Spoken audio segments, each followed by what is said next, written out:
Good morning. Good morning मेरे बच्चों।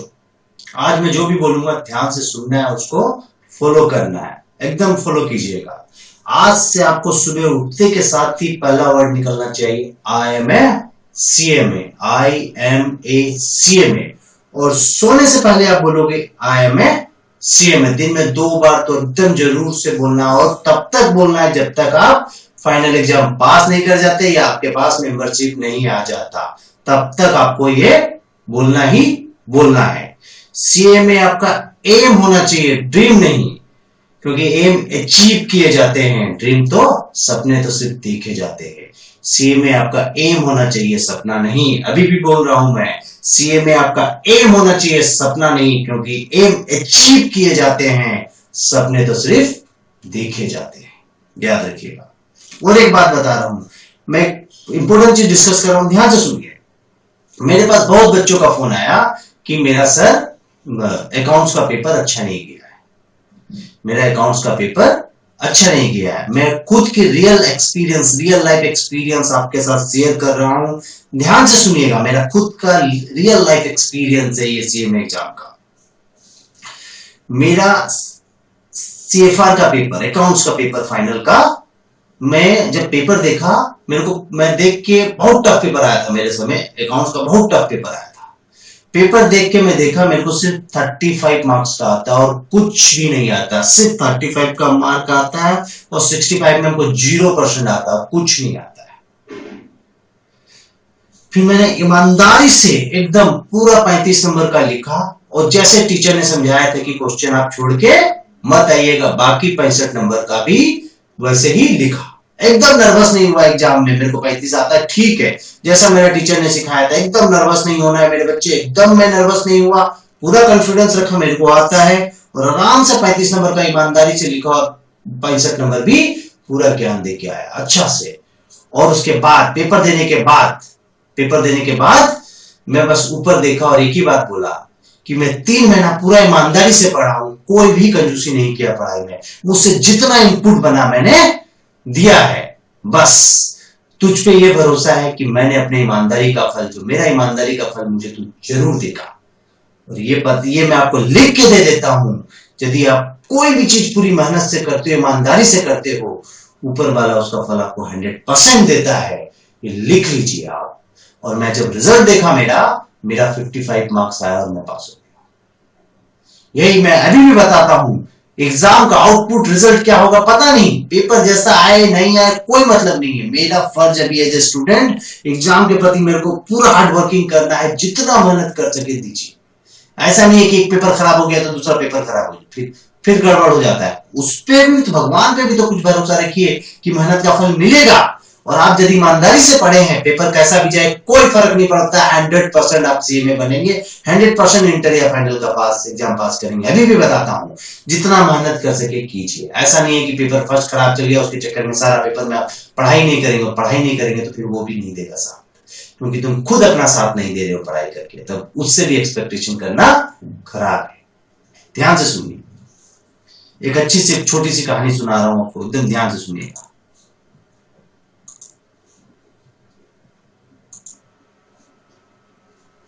ध्यान से सुनिएगा मेरे बच्चे, कुछ बोल रहा हूं आपको। एक छोटी सी कहानी सुना रहा हूं अमेरिका की एक लड़की की, जिसका नाम था विल्मा। वो बचपन से ही उसको पोलियो था, लेकिन जैसे जैसे बड़ी हुई, पोलियो के साथ बड़ी हुई, और उसने बचपन से ही सोच लिया कि मुझे ओलंपिक में जाना है। तो वह डॉक्टर के पास गई कि सर मुझे ओलंपिक में जाना है, कैसे प्रैक्टिस करेंगे, उससे डिस्कस करना था। तो डॉक्टर के पास जब गई, तो डॉक्टर को जब ये बोली, तो डॉक्टर उसको बोलता है, आप ये उल्टा फुल्टा सपना देखते क्यों हो? आप चल नहीं सकते ठीक से, आप दौड़ोगे बोलते हो ओलंपिक में, आप पागल हो क्या? तो उस लड़की ने क्या जवाब दिया सुनिए। सर ये मेरा सपना नहीं है, मेरा एम है, और इसे तो मैं अचीव करके रहूंगी, और पूरी मन की शक्ति के साथ जितना एफर्ट हो सके मैं दूंगी। ध्यान से सुनिएगा। उसकी मां ने कहा, बच्ची की मां ने कहा, हाँ बेटी तुझसे होगा, तू ओलंपिक में जाएगी, तू बस मेहनत कर, तुम्हारा फर्ज है इनपुट देना, जितनी मेहनत हो सके कर, आउटपुट को और जरूर देगा। यदि तुमने इनपुट अच्छा दिया है, वो आउटपुट तुमको अच्छा गोल्ड है जो तुमको अच्छा आउटपुट देगा, तुम्हारी मेहनत का फल मिलेगा ही मिलेगा। उस लड़की ने पूरी ईमानदारी से मेहनत की और पूरा ऐसा मेहनत किया कि उसने गोल्ड लेके आया, ओलंपिक जीत गई। तो आज भी बोलते हैं तुम्हारा फर्ज है इनपुट अच्छा देना, आउटपुट किसी और पे भरोसे छोड़ दो जो तुम्हारे हाथ में नहीं है। और वो भगवान कभी भी गलत नहीं हो सकता, याद रखिएगा, वो हमेशा सही करता है और आपको आपका इनपुट का फल 100% मिलेगा। अभी भी बोलते हैं पेपर जैसा जाए नहीं जाए कोई फर्क नहीं पड़ता है, ईमानदारी से 8 दिन पढ़ लीजिए, और 8 ही दिन तो पढ़ना है, ईमानदारी से पढ़ लीजिए, जितना आउटपुट हो सके दे दीजिए, उसमें कोई कंजूसी नहीं कीजिए। और कुछ इंपॉर्टेंट क्वेश्चन डिस्कस कर रहा हूं, ध्यान से सुनिएगा आप। अब एग्जाम से रिलेटेड बहुत इंपॉर्टेंट क्वेश्चन, ध्यान से सुनिए।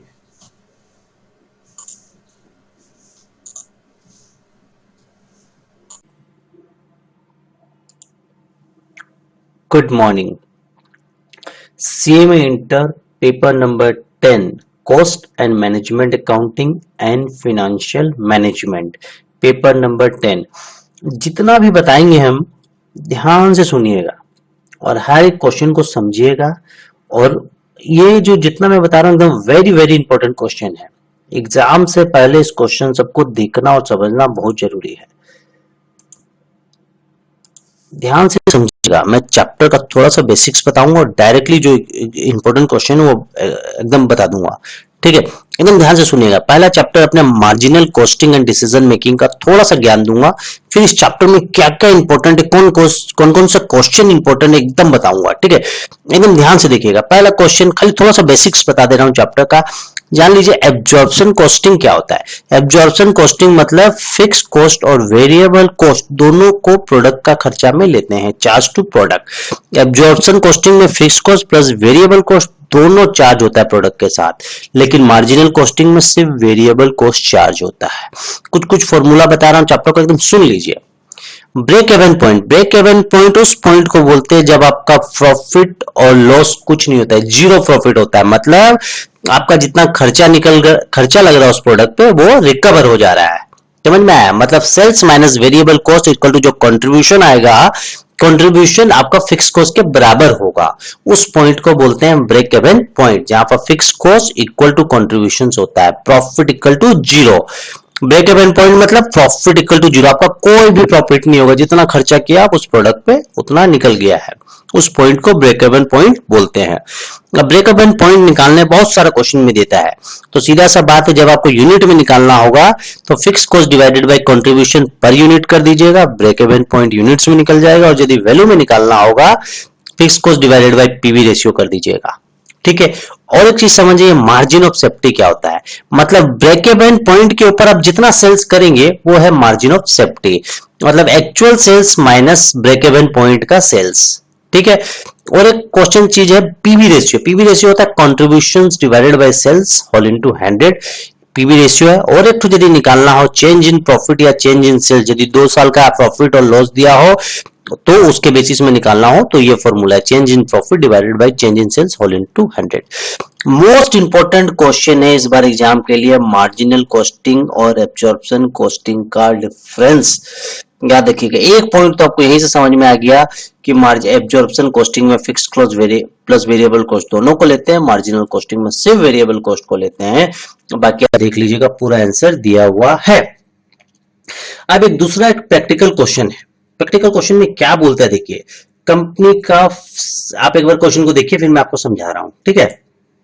ध्यान से देखिएगा, देखिए क्वेश्चन में क्या क्या दिया है उस चीज को समझिए अच्छा से। क्या बोलता है देखिए, क्वेश्चन में बोलता है यूनिट को सेल किया जा रहा है 39 रुपीज में, एंड बोलता है 1000 यूनिट जो बेचता है कंपनी तो उसके पास लॉस होता है 4550 रुपया का, और जब 1500 यूनिट बेचता है तो प्रॉफिट होता है 1950 रुपया का। आपको ब्रेक इवन पॉइंट और मार्जिन ऑफ सेफ्टी बताना है। ब्रेक इवन पॉइंट मतलब आपको बता दिया गया है नो प्रॉफिट और नो लॉस, सीधा सा बात है। फिक्स कॉस्ट को कंट्रीब्यूशन पर यूनिट से डिवाइड करेंगे तो आपका ब्रेक इवन पॉइंट निकल जाएगा। तो कंट्रीब्यूशन पर यूनिट कैसे निकालेंगे, change in profit divided by change in unit, ये बताया है। चेंज इन प्रॉफिट में क्या है देखिए, 1950 का प्रॉफिट है और इधर कितना है 4550 का है, तो ये दोनों को जोड़ेंगे डिवाइडेड बाय ये दोनों को जोड़ेंगे, क्योंकि यहाँ नेगेटिव एक माइनस में है इसीलिए इसको प्लस कर दिया गया है, ठीक है। Divided by 1500 unit minus 1000 unit, तो जितना है 13 रुपया आया आपका contribution per unit. Contribution per unit आ गया इतना।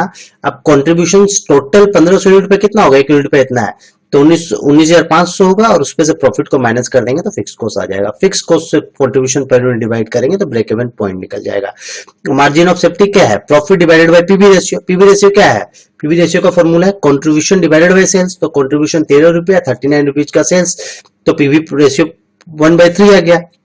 तो margin of safety profit divided by PV ratio करेंगे तो इतना आएगा। सिंपल सा क्वेश्चन है, दो चीज याद रखना, break even point, fix cost divided by contributions per unit, और margin of safety. Margin of safety क्या, profit divided by PV ratio. Simple सा क्वेश्चन है। क्वेश्चन नंबर 3, क्वेश्चन नंबर 3 देखिए, ये भी सिंपल सा क्वेश्चन है। इसमें बोला गया है कि आपको ब्रेक इवन पॉइंट, जो ब्रेक इवन लेवल आपको एक निकालना है। सिंपल सा formula, fix cost divided by contributions per unit करेंगे।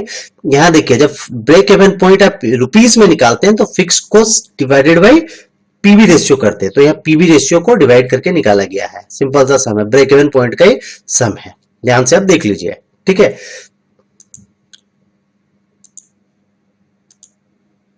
देखिए ध्यान से समझिए, बहुत सिंपल सा क्वेश्चन है, ठीक है।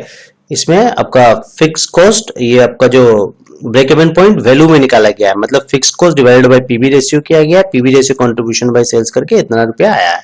सिंपल सा क्वेश्चन है। अब क्वेश्चन नंबर 4, क्वेश्चन नंबर 4 में बोला गया है, देखिए अच्छे से ध्यान से देखिए, बहुत सिंपल सा क्वेश्चन है। क्वेश्चन नंबर 4 देखिए, क्वेश्चन में बोला गया है प्रोडक्ट बी की जगह प्रोडक्ट वाई को रिप्लेस कर सकते हैं क्या। बोलता है यदि 500 यूनिट रिप्लेस करते हैं तो कंपनी को 650 का लॉस होता है, तो रिप्लेस नहीं करना चाहिए, और यदि टोटल रिप्लेस कर देते हैं तो कंपनी को प्रॉफिट होता है 2800 रुपए का, तो रिप्लेस कर देंगे। सिंपल सा बात है, यदि लॉस होगा तो रिप्लेस नहीं करेंगे, प्रॉफिट होगा तो रिप्लेस करेंगे। डिसीजन मेकिंग का समय देखिएगा, आंसर दिया हुआ है। अब देखिए question number 5, right short note on zero base budgeting. Zero base budgeting क्या है उसका आपको नोट्स लिखना है, आंसर दिया हुआ पढ़ लीजिएगा। सिंपल सा चीज है। Factor to be consider in production budget. Production budget के लिए क्या क्या फैक्टर लेना चाहिए, प्रोडक्शन प्लान, इन्वेंट्री पॉलिसी, सब सारा चीज दिया हुआ है, तो उसको पढ़िएगा कौन कौन सा फैक्टर प्रोडक्शन बजट में लिया जाता है।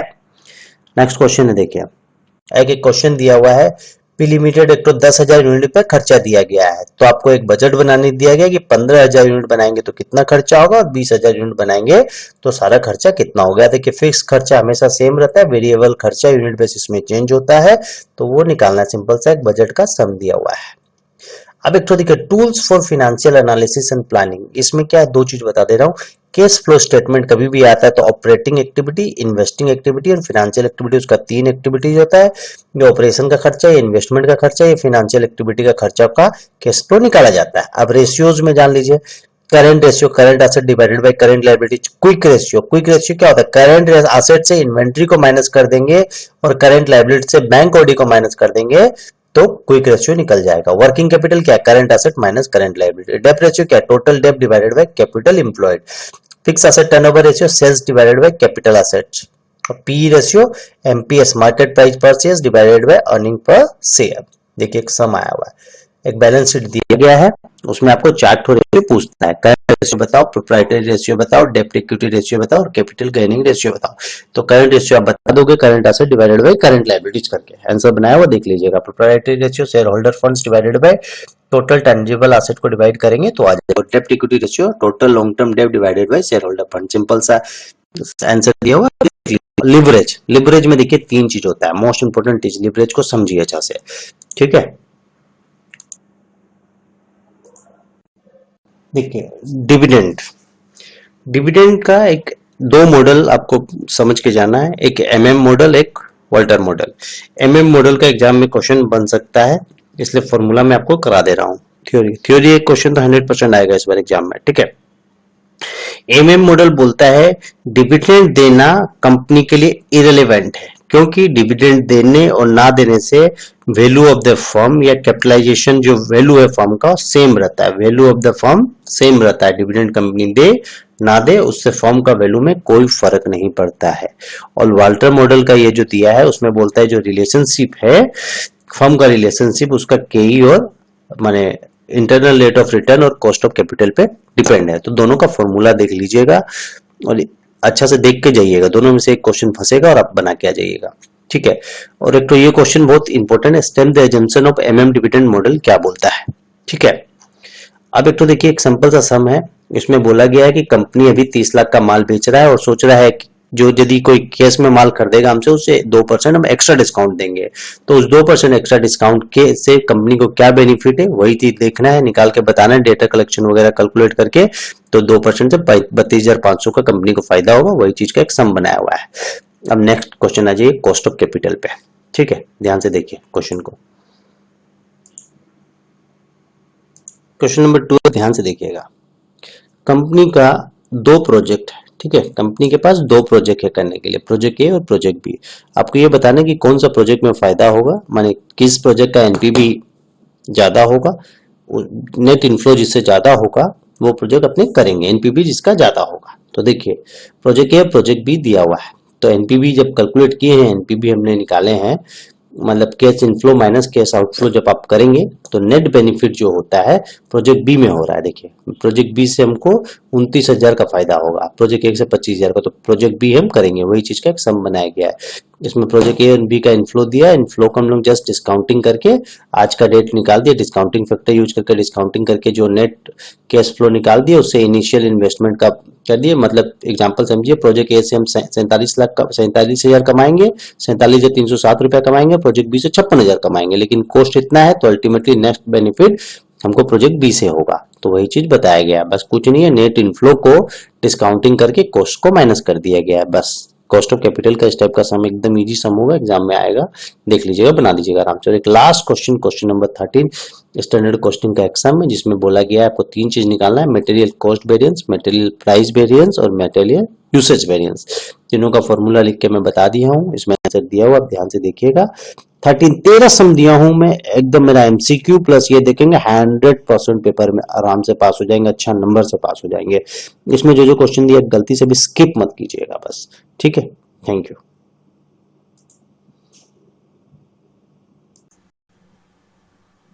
देखिए ध्यान से सुनिए, कुछ इंपॉर्टेंट क्वेश्चन बता रहा हूं, ध्यान से सुनिएगा। पेपर 10 के वीबीआई थ्योरी क्वेश्चंस। पहला क्वेश्चन है कंसेप्ट ऑफ मैनेजमेंट अकाउंटिंग, ठीक है। ध्यान से सुनिए, मैनेजमेंट अकाउंटिंग का क्या कंसेप्ट है। बोलते 2 प्रकार का अकाउंटिंग होता है, एक तो फिनेंशियल अकाउंटिंग, एक होता है मैनेजमेंट अकाउंटिंग। फिनेंशियल अकाउंटिंग का काम है कंपनी का फिनेंशियल स्टेटमेंट बनाना और कुछ नहीं, लेकिन जो फिनेंशियल डाटा को सिर्फ कंसीडर करता है फिनेंशियल अकाउंटिंग, याद रखिएगा।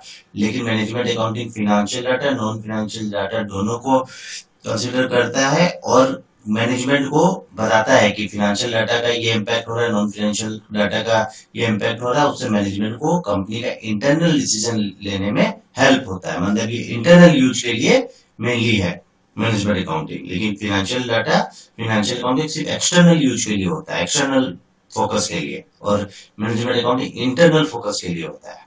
देखिए दूसरा क्वेश्चन है distinguishing between marginal costing and absorption costing. Answer पूरा दिया हुआ, आराम से देखिएगा, पूरा डिटेल में दिया हुआ, कल मैं शॉर्ट में बता दे रहा हूँ।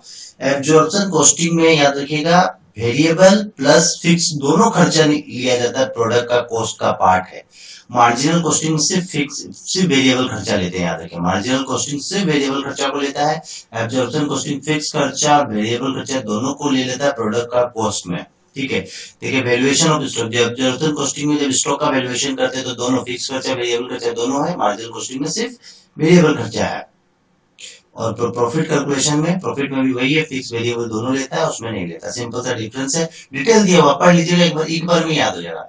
ट्रांसफर प्राइसिंग क्या होता है, देखिए ट्रांसफर जब एक यूनिट दूसरा यूनिट को, जब एक बड़ा ऑर्गेनाइजेशन में 4 डिवीजन होता है, division A B C, division A में कुछ पार्ट प्रोडक्ट का बनता है, डिवीजन बी में कुछ पार्ट बनता है, डिवीजन सी में, डिवीजन डी में। तो फर्स्ट जो पहला डिवीजन जब दूसरा डिवीजन को जो ट्रांसफर करेगा, तो जब फर्स्ट यूनिट जो जिस फर्स्ट यूनिट जो रेट में ट्रांसफर करता है दूसरा अपना ही यूनिट का डिवीजन को, उसको बोलते हैं transfer pricing. Transfer pricing is the price at which division of A company transact with each other, एक दूसरा से डिवीजन ऑफ कंपनी का ट्रांजैक्शंस करते हैं। मेथड ऑफ ट्रांसफर प्राइसिंग क्या है, देखिए 4-5 मेथड है।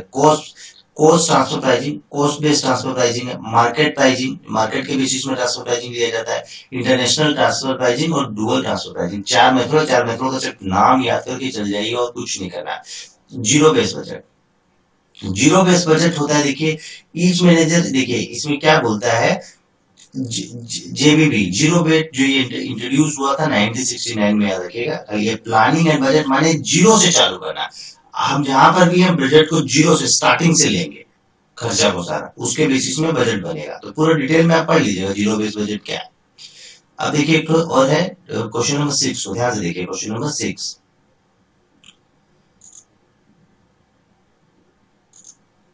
देखिए एकदम सिंपल सा डिफरेंस है स्टैंडर्ड कॉस्टिंग और बजटरी का। देखिए क्या बोलता है, स्टैंडर्ड कॉस्टिंग जो ये कंसेप्ट है सारा मैन्युफैक्चरिंग यूनिट लोग यूज करता है, लेकिन बजटरी कंट्रोल का कंसेप्ट सारा डिपार्टमेंट यूज कर सकता है, कोई इशू नहीं है। ये जो स्टैंडर्ड कॉस्टिंग है वो मेजर करता है क्वांटिटेटिव प्लस मॉनेटरी मेजरमेंट, दो कंसेप्ट पे फोकस करता है, लेकिन बजटरी सिर्फ मॉनेटरी को कंसिडर करता है। ठीक है, it is a projection of cost account, ये कॉस्ट अकाउंट का प्रोजेक्शन है, लेकिन ये बजट का फाइनेंशियल अकाउंट का प्रोजेक्शन है। 3-4 पॉइंट से याद रखिएगा, लिख दीजिएगा। अब इंटर फर्म कंपैरिजन, ये बोलता है it is a technique by which A company evaluate it performance with those of other firm in the same industry. Company अपना परफॉर्मेंस सेम अपने ही जैसा दूसरा फर्म के साथ कंपेयर करके अपना परफॉर्मेंस का इवैल्यूएशन करता है, उसी को बोलते हैं इंटर फर्म कंपैरिजन। ठीक है, अपने ऐसा फॉर्म के साथ कंपैरिजन करना, उसका लिमिटेशन कुछ दिया है कि, ठीक है, उसको कुछ लिमिटेशन दिया है। देखिए inform costing simply become expensive है, ठीक है, वगैरह कुछ सिंपल सा लिमिटेशन है, 4-5 खाली पढ़ के चल जाएगा। Difference between fund flow statement and cash flow statement क्या होता है, फंड फ्लो और कैश फ्लो। कैश फ्लो में क्या होता है, केस बेसिस ऑफ अकाउंटिंग करते हैं, ये शॉर्ट टर्म के लिए अच्छा है। फंड फ्लो में उल्टा है, एक्रूअल बेसिस का कंसेप्ट किया जाता है, ये लॉन्ग टर्म के लिए अच्छा है। क्वेश्चन नंबर 9 देखिए, क्वेश्चन नंबर 9 और क्वेश्चन नंबर 10 सिंपल सा है। फाइनेंशियल लिवरेज क्या है एक देख लीजिएगा, और एक तो कॉम्बिनेशन ऑफ फाइनेंशियल लिवरेज, तो फाइनेंशियल लिवरेज और ऑपरेटिंग लिवरेज को मल्टीपल कर देने से ये हो जाता है, ये कंबाइंड लिवरेज हो जाता है। बस इतना क्वेश्चन आप देख के जाइएगा और मेरा दोनों काफी है। ठीक है, थैंक यू।